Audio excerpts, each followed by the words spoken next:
We are making tangy, creamy aioli. These are the ingredients. First, remove the germ of the garlic. Cut off the ends, then cut across the middle of the clove. Now cut out the germ. We do this to remove a bit of the bite of the garlic. You can either make the puree by finely grating with a microplane or with a knife. Not everyone has a microplane, but it's a handy tool that we use a lot. Chop the garlic as finely as you can, as this will make it easier to make the puree.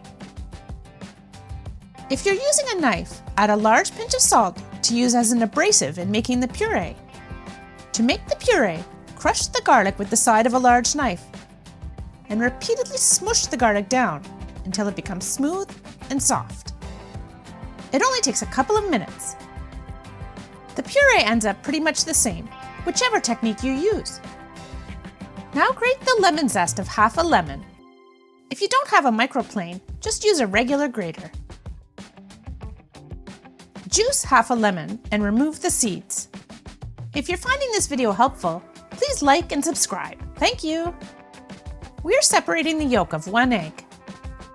You can use 2 yolks if you want very thick aioli. Now add the puree, lemon zest, about 2 teaspoons of the lemon juice, and a large pinch of salt.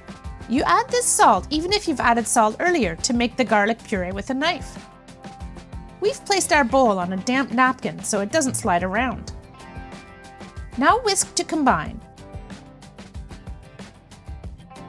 Very slowly pour in about a tablespoon of olive oil as you whisk.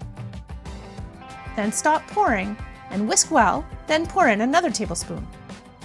It helps if you have a little pitcher or small-mouthed bottle to pour from, so you can more easily control how much you pour. If you add too much oil at a time, the mixture will curdle. Once the egg yolk and oil are starting to emulsify to completely combine, you can pour in the oil a little faster, still whisking continuously.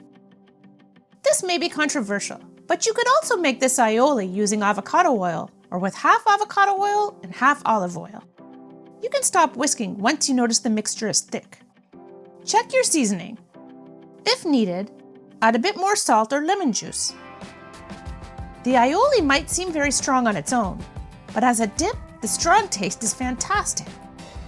We are going to have our aioli with some delicious homemade oven-baked fries. If you'd like to know how to make these fries, let us know in the comments.